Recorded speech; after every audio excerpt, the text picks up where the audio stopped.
Welcome to day 3 of our online design festival.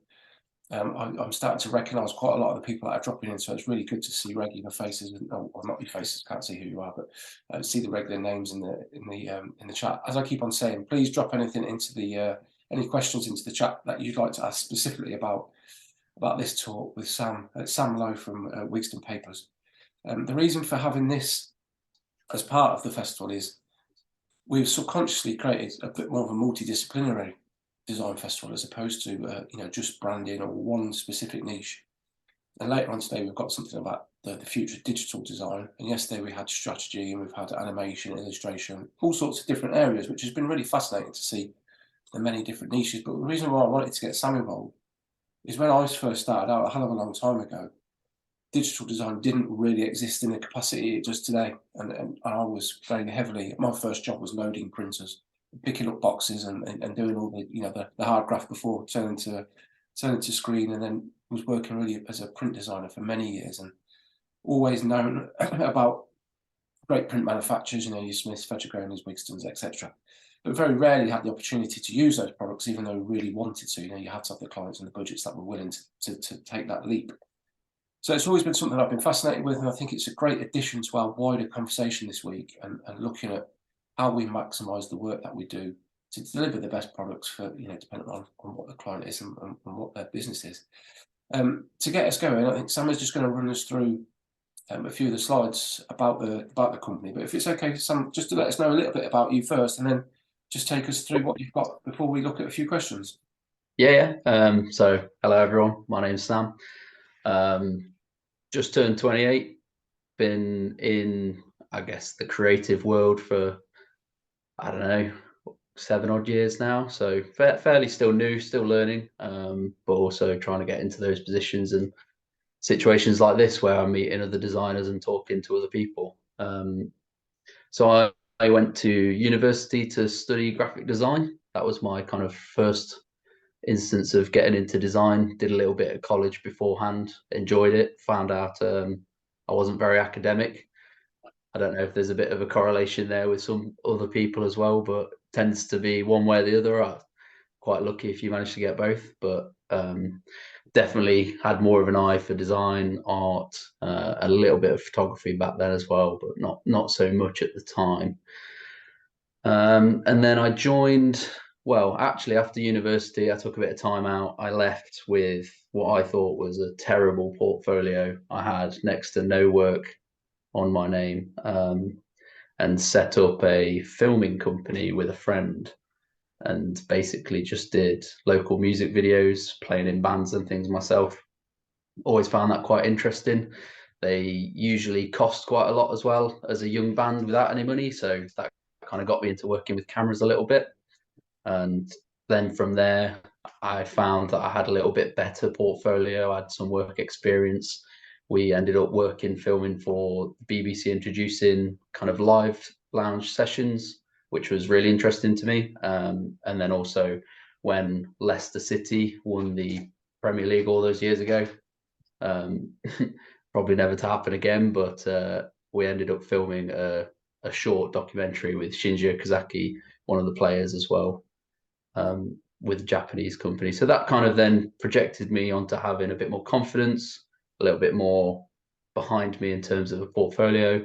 And I started to apply for kind of full-time design jobs, looking back at that degree that I had. And then thankfully, I got picked up by Quantum House, which is one of the kind of like, I guess, the company householding unit that owns or did own Wigston.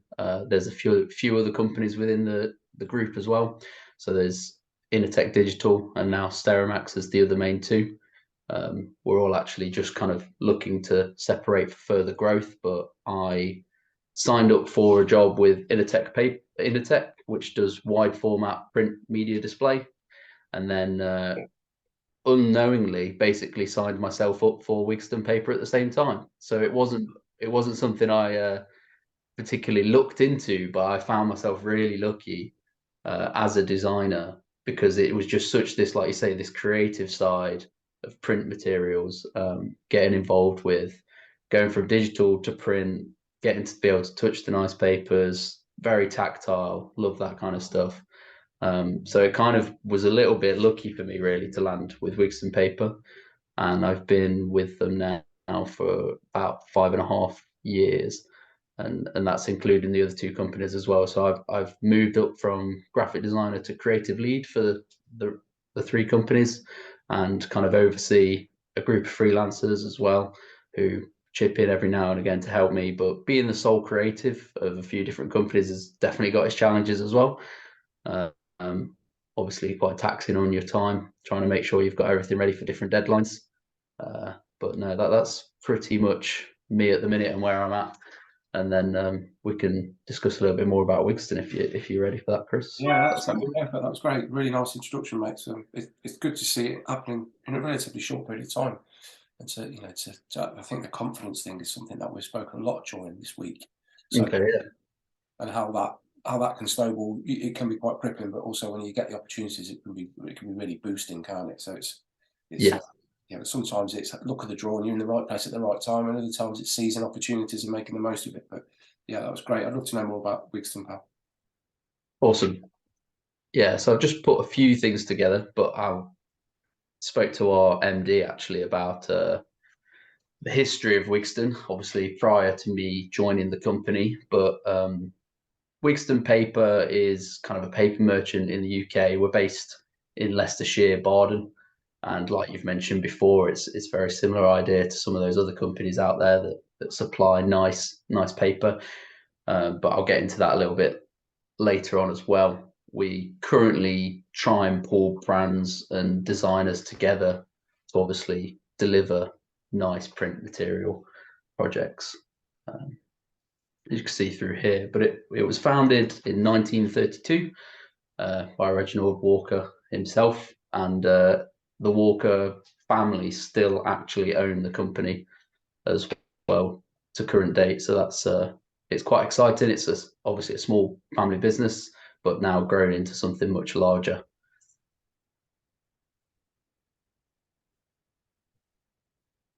So looking back at a few of the years there, Reginald's obviously sold blackout paper back in the Blitz. So it's kind of gone all the way from wartime right through, and then having his children as well, and then selling grocery paper bags, not necessarily the kind of design papers that we see today, but anything they could probably get their hands on at the time to make some money and keep the business alive and going. And then there's a few bits of movement from the company. It hasn't always been located in Barden Industrial Estate, hence the name Wigston. It was actually based in Wigston for a short period of time as well when the name changed. And then Murray, Reginald's son, joined the company, who is one of the guys that I've become to know and see myself in this generation of ownership. And then Murray has three sons as well, and they are the three MDs that we currently had for Wigston Paper, which I think you'll see on the next slide, all joined. But this is all something that obviously I can share, and if people want to read it at their own leisure and kind of go through the history of Wigston a little bit more in depth, then they can. And yeah, you can see here that Rob, James, and Phil all joined the business. His sons after that, after not deciding to sell the business, he then obviously passed it down. And then coming up to 2017, a little bit more up to date. That's actually the year that I joined myself, and it was a really big turning point for Wigston because previously, obviously, like I said, they sell a lot of white paper commodity stock. It was for printers, obviously moving by bulk, but I believe the mills were all charging excess, and it was increasing in price for the white paper stock. So the margins weren't as good, and the demand wasn't as high at this time as well. So there was a big flip to actually move into the creative industry, start looking at those design papers, coloured papers, opposed to the white stock or card, because it was Wigston paper and board previously as well. And then this is where we kind of move into a bit of world of color. So just to run through a few of the ranges then, I've got slides on different ranges that we have to offer currently, just so people get an idea of what kind of color papers there are out there. But Senses is kind of a little one that I have a close soft spot for, because Senses paper launched roughly as I joined the company, and actually as one of my first projects as a designer for Wigston was able to design the finger swatch alongside the company. At the time, didn't really know what I was doing, felt like I'd thrown in the deep end, really, really quickly learning how to do tasks that I'd never done before, and obviously adapt and move on with the pace of working for a few different companies, as well as trying to launch new brands and work with printers as well. So as you can see here, the Wigston swatch, you might notice the position of the photography back in the background here as well. But this is a 35 contemporary color shade with 12 different substances. And then it basically runs from a 90 GSM paper right through to a 3mm board. So that it's not only just for book binding or like a book paper over board type situation, you can also use it for actual construction and boxes and things like that as well. So one of the things we found with Senses, this is another project on Senses, is that it's such a smooth paper that actually the foil as a print finishing technique just takes to the paper really well. It's one of the biggest bits of feedback we ever had after launching the product. You can just see like a real smooth coverage over any foil areas, which we found quite interesting. And then under the Senses bracket as well, there are a few other things. So there is a Senses Plus, which I mentioned very briefly in that 3mm board. Like I say, it's actually really good for packaging, innovation, anything like that. If people want to present jewelry, I think we did a collaboration with a weird one with Ed Sheeran and Heinz Ketchup. I'm not sure I have that imagery right here, but I'm sure you can find it on either our site or Instagram as well, which was very interesting box made specifically for the ketchup bottles. And then Senses Buckram that you can see on the screen now, hopefully, is also like an embossed Senses paper of the blue and the black edition. We're just starting. This image looks terrible on here. It might not have been a high-res option, but just also looking at Senses fluted. So there is also fluted corrugated board, and I believe that will be available in E-flute, F-flute, microflute. You can have one color on both sides, or you could have one color one side, or you can even flip the Senses colors between either side, depending on what the project is as a designer.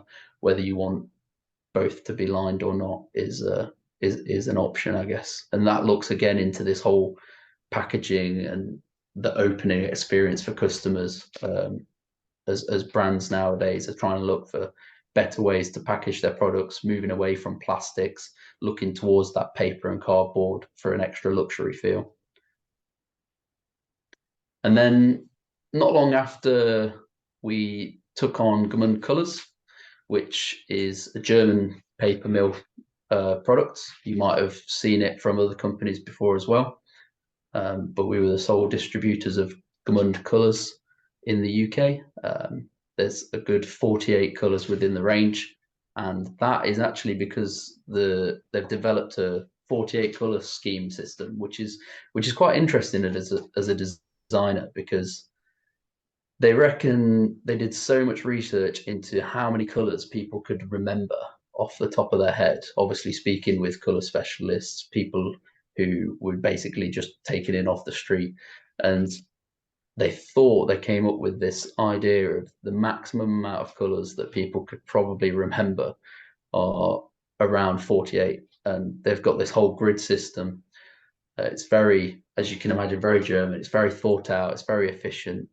And it's a lovely paper stock, which isn't as smooth as the Senses paper, but actually has that little roughness to it. It's very tactile, and it's just a lovely paper to work with, as well as having a little bit more bulk.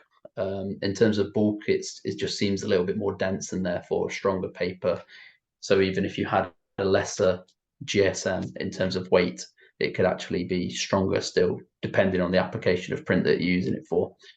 But they're really vibrant colors, and they also have a color match guarantee.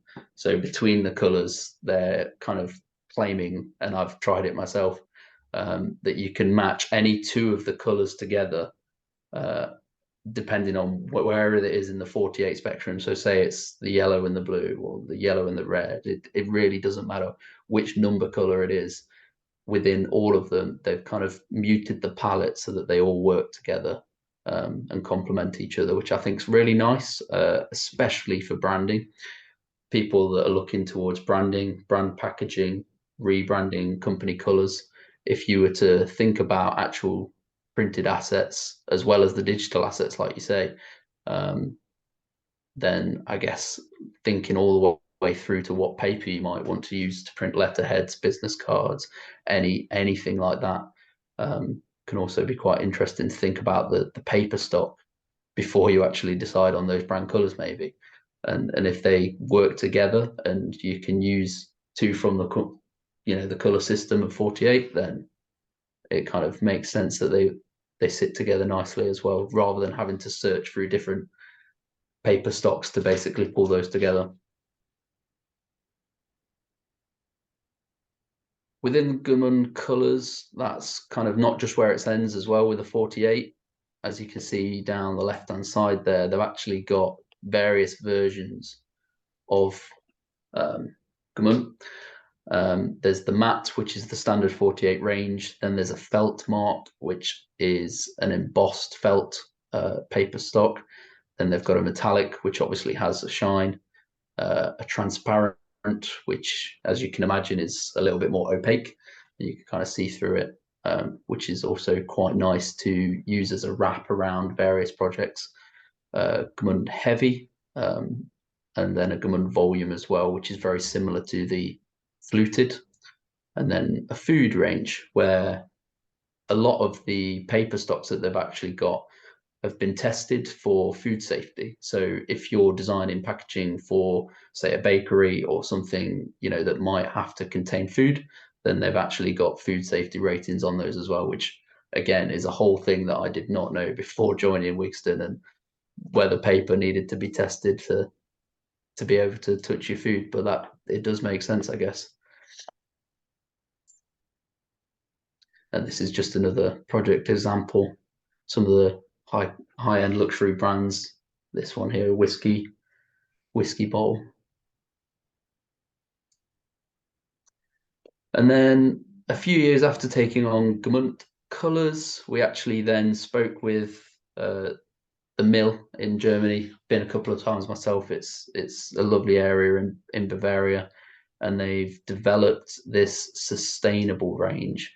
So I know sustainability is probably a hot topic in the world, not only design, but I think at some point the paper industry had a bad name for itself, obviously with deforestation. I think a lot of people were worried about that in terms of a bit of mismanagement a long time ago. But currently, in this day and age, a lot of the paper, or all of our paper, is obviously FSC credited, so it's all safe forest.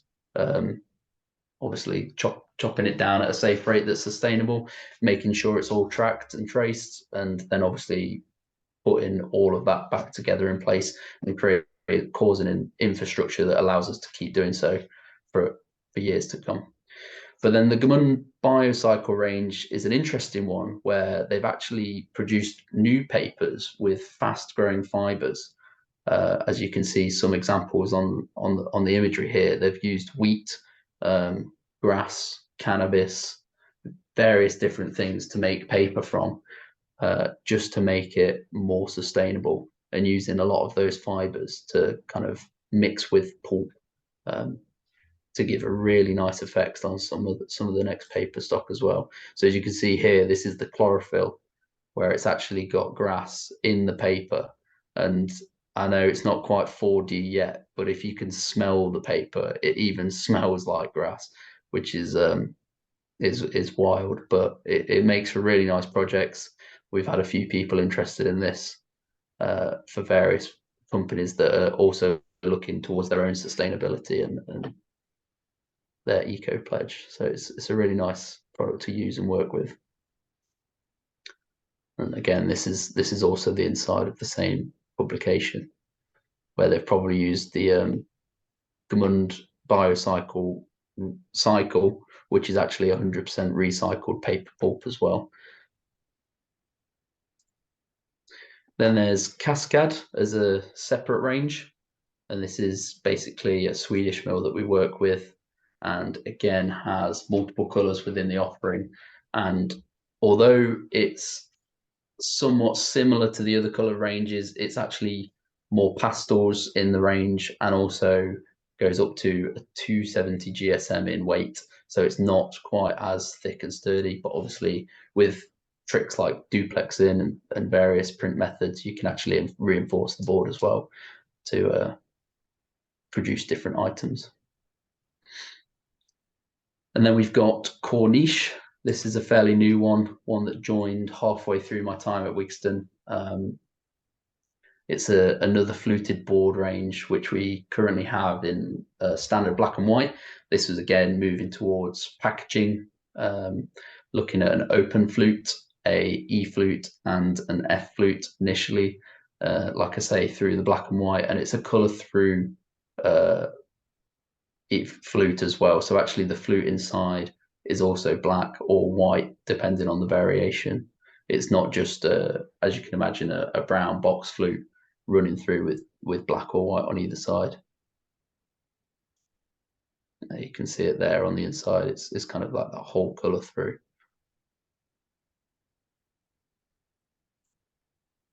And then this is a project that's also been ran on it, and I believe that looks to be screen printed.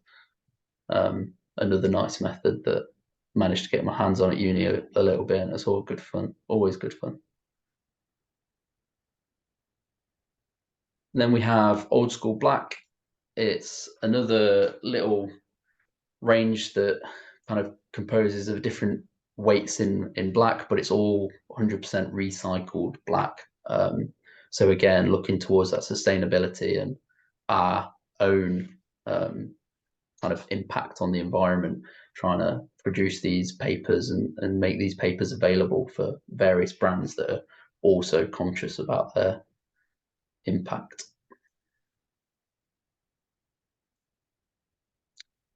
Ravensdale Rustic, again, a new one that we've introduced over the years. It's a brown recycled paper, comes in a few different weights. Some of it goes up to like a card, roughly around the 270 GSM again, but really good for packaging. This company here has obviously used it for their chocolate treats. Lovely to print on, slightly rough texture, and can possibly instantly make anything feel or seem a little bit more sustainable just because of the way it looks and appears and feels.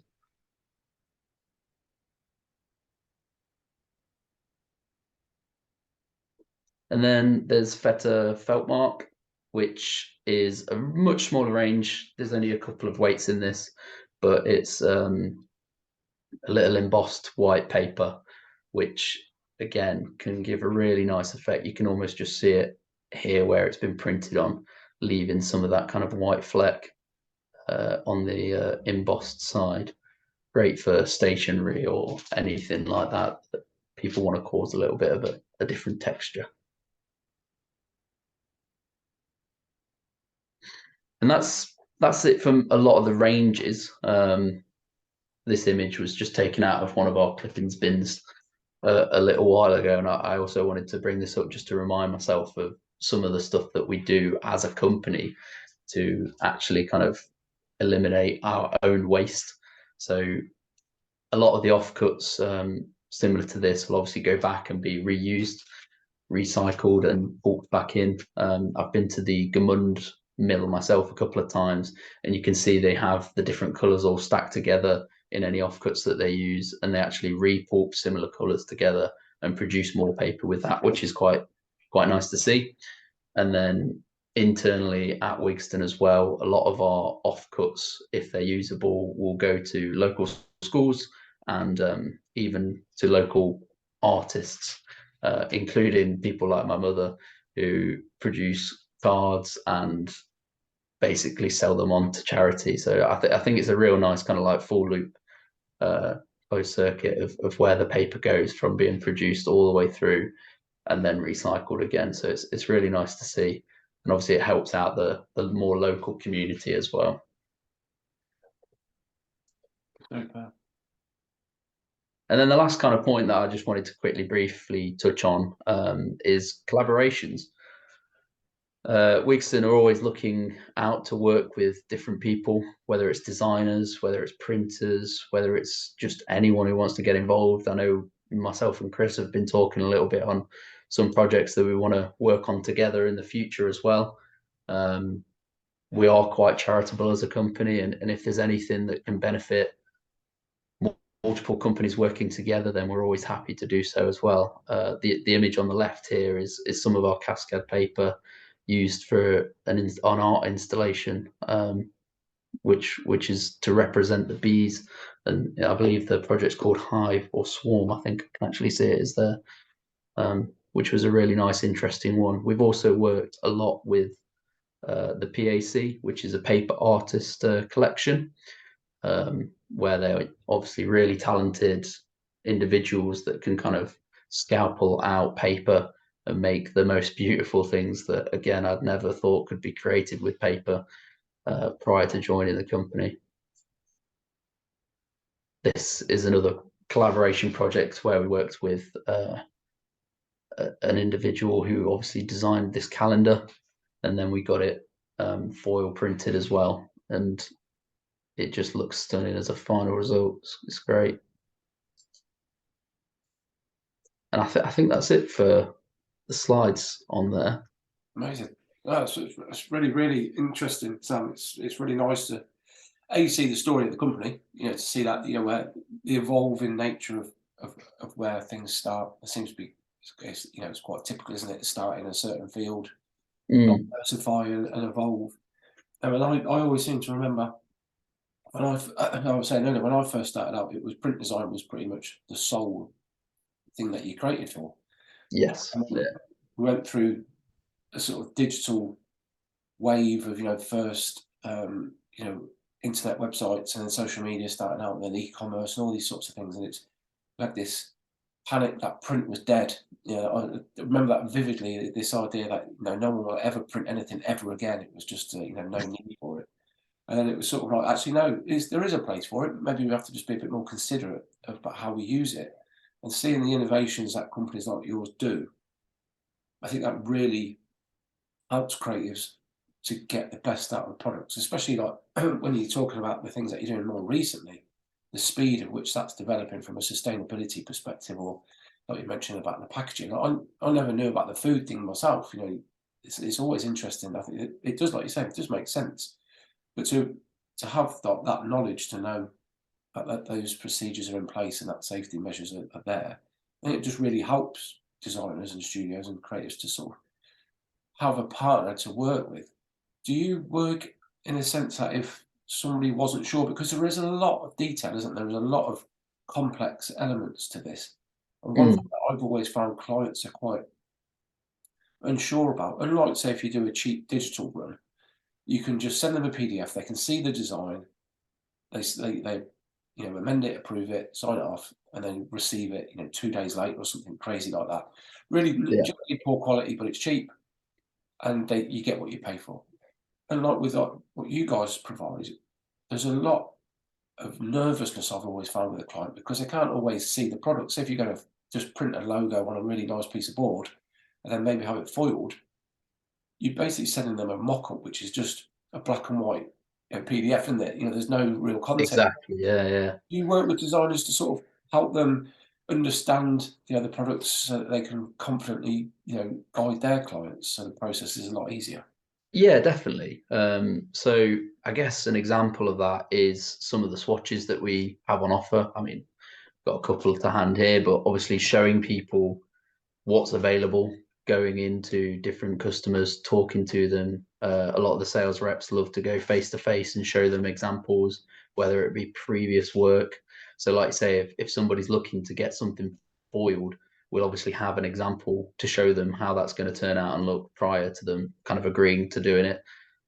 As well as I noticed there have been different ways in kind of mocking up that imagery a little bit as well, digitally, even to kind of visualize how an end product might kind of turn out.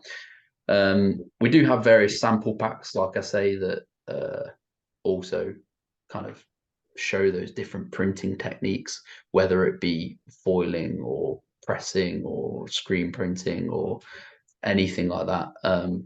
It's kind of like you say, it's good to visualize it and help explain to the customer that that's how it could look. And a lot of the time, they don't know all of the different processes because they're not designers or they're not printers, and no one knows everything. So it's fine, and that's why we obviously create these different assets to be able to show people what is possible.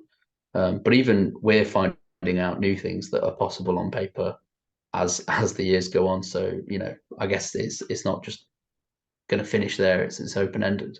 Yeah, I was going to say innovation must be a huge part of what you do. Is that you have like specific departments, for that just to continually look to evolve it's not even you can still end up with a paper-based product, but the way it's like the one that you mentioned there, that's using the grass, etc. I mean, that's got so many uses that I can think of off the top of your head when you see it. From Mm, that might be environmentally friendly, like you said, to ones that have a pledge or a commitment to reach a certain target, all the way yeah, down to people that maybe work in horticultural, for instance. That's it. Sort of reflects their brand in that way, doesn't it? exactly. Is that something that's ever evolving within the company? So maybe, well, it obviously is a part of within the company a little, but obviously a lot of the mills are doing a lot of this innovation as well for us, which is also quite nice. But we're always on the lookout for various new products. We'll bring new products in if we think it's beneficial and sustainable, of course. And also, I notice we do as a company quite a lot of sourcing. So if a client needs something very specific or a bespoke color making, even that is possible. I know it's not heavily advertised because it's not readily available, but if someone did want a specific thing, they could obviously come to Wigston, kind of explain what they're looking for, whether it be a certain Pantone reference that they need a color match to with a paper. That if they're to order a large enough run for it to be feasible for themselves, then that is possible. Oh, oh, that's taking it to a new level, isn't it? I think it's just amazing just to know that that's there. Having that knowledge is, it's not always going to be needed by every project, is it? But Of the one, course, I know. the ones that allow it, it's really nice to have that. This sort of falls into this the network idea that we've been speaking about unintentionally. It's sort of cropped up a lot of times this week. But by having that, having someone like you sales people like Foil Co, for instance, that you've got that again, that additional service provider. If you get to make connections with all these people, it makes it so much more seamless. But the Mm. expertise is the thing that to fall upon, I find. And then, like I said, working with other printers that might be able to sort of suggest ways of finishing things. Just a huge range of people that just really you've got all of that on hand for free. It's just Yeah. there, and that's why this industry I think is so good in that respect. Yeah, I've always been a big fan of Foilco actually. Their marketing is great. They're really nice to deal with.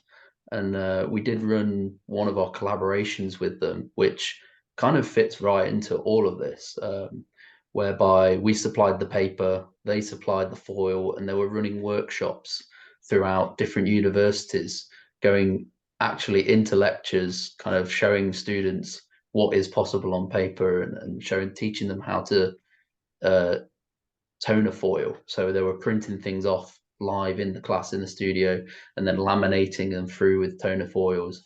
And then it just kind of, turns out to be this magical different thing depending on what foil you've pressed it with. And it was really interesting. And I'd love to have done, well, obviously at university we had various things like I mentioned, we got hands on screen printing, but not so much on paper and foiling and various things. And I just thought that was great. So being able to see that firsthand was really, really nice. Yeah, I remember speaking to. I'm not sure if Jamie's still there, but Jamie was marketing manager at the time. And speaking to them about something similar, and how that they were really keen to show the different ways that print can be used in foils without it being extraordinarily expensive. So they were Exactly. saying about using printers that you could just pick up from PC World for like 30 quid. And you can Yeah. still run foils through that and papers like yours and others. It doesn't have to be, tens of thousands of pounds. Because I think that there's a tendency to think that this is just going to blow all budgets to smithereens. And like the example, say that Sharop one that you showed, which is absolutely stunning, that foil, the simplicity of that. But people can do it on a lower budget, can't they? And I've found I've, Yeah. I've done it myself, like, as a self promotion thing, used different papers, different shades and colours, but then finished it with different foils on top, or having it die cut, or having it, embossed in different ways. It's a really Definitely. good way of showcasing your own ability, your own business, isn't it? It's going back to, like you say, it depends on the client, the run, if it's going to be a large run, if it's going to be a short run. Generally, if it's a short run, like you say, you might get it done more digitally printed, or even use a toner foil because it's quicker, cheaper, and easier. But then if you're going to go and actually produce a few thousand and you need to send a load out, then I guess you might go into your litho printing and proper foiling. But even on foiling, like you say, there is always a small setup cost Yeah. on those dies to obviously press it. So you kind of have to know what it's going to look like, or want to know what it's looked like. Otherwise, there's that fear of not knowing how it might turn out, and you've got all these kind of upfront costs that it's kind of getting it all set up, ready to go, I guess. Yeah, and also I think there's a case, and you must find this is sort of advising people less is more, isn't it? In these instances, you can use some of your materials maybe for binding a book, but in the inside you can then contrast that with maybe not necessarily cheaper materials, but things that are that will take up a lot of copy, for instance, or a lot of photography. But maybe on the outside, it's bound in a certain way with a certain type of paper. Just having a foiled logo, for instance, or a logo mark, like say your logo mark, just the W, that Mm. looks beautiful on a piece of paper. But if you then overdid it and tried to fill it with text, it can sometimes be too much and too over the top, can't it? Yeah, and just become cluttered. And obviously, then again, if you're using more area and you want it to foil a larger area, you've got to get a larger plate made for the die, and it increases the price, and probably, like you say, just gets a bit busy. And from the collaboration perspective, I know you mentioned there, and obviously we'd spoken in the past about something we'd like to do. Mm. Do you get involved in, like, say, the creative community in other ways? So, if people were looking to work with you from, let's just say, events, because that's what we're talking about here. But if people were looking to put on things in their area, things that might be one-off, or things that are there to benefit your niche communities, can you work with people like that to sort of as a support, not necessarily to provide um, papers or materials for them to use, but just as a as a partner in some respects? Is that open? Are those doors always available for people to explore? Yeah, definitely. Again, I think we're very open, very generous. I'm not going to say we're going to give everyone paper for free because that's not sustainable as a company, but we have worked with a few other people very similar to like yourself. There was one recently. I can't remember the specific project, but they were basically just doing a small showcase in a little studio somewhere, and they needed some plaques printed, and they wanted to do it on like a nice thick paper board, and then obviously, simply stick them around next to. It was only to describe what was going off in the artwork, so say. But we were able to do either a discounted rate to try and help them out, or whether I believe we got them to take some pictures of their event as well. And then we're going to create a blog post on that so that we can share it on our website, and hopefully just give them a little bit more traction. Even if it's as small as that, and someone's used our paper somewhere, whether they've bought it or whatever, we're obviously happy to use any platform that we have to kind of further their reach if possible. Yeah, because there's quite a lot. The market in your market specifically is quite dominated, isn't it, by a few people especially from that are based in the UK. So Mm. you've got all the mills, haven't you? There's a lot of people in the wider ecosystem, but from the people that provide the material. So I think it's really nice to look for alternatives and sort of try and embed companies like yours into the wider community work, because everybody benefits from it in the long term if it's done collaboratively, don't they? Yeah, definitely. I mean, we obviously like a little bit of the exposure ourselves. We might not be the biggest company in terms of paper sales, but we obviously, work with people like yourself, and happy to, if it's going to get our name out there as well, we'll obviously think about working together. Yeah, no, I think that's really important to always remember that it's a two-way thing, isn't it? So it can be easy just to sort of take and not give back. So no, I really appreciate that, Sam. Again, that's zoomed by extremely fast. I Yeah. appreciate your time and putting that together. If everybody wants to find more about you guys, where's the best place to look? I guess first and foremost, probably head to the website. It's quite simple. It's just wigstonpaper.com. There's various things on there. You can see all of the ranges. You can see what we've been up to in a musings section. Like I say, there's a bit of a blog on there as well. So you can see if we've been doing collaborations recently. If you want to just get in touch, obviously there's contact information on there as well. If someone is wanting to do a project or they've got something coming up where they might think paper's going to be useful to them, then yeah, don't hesitate to drop us an email and we'll pick that up and have a look at it basically.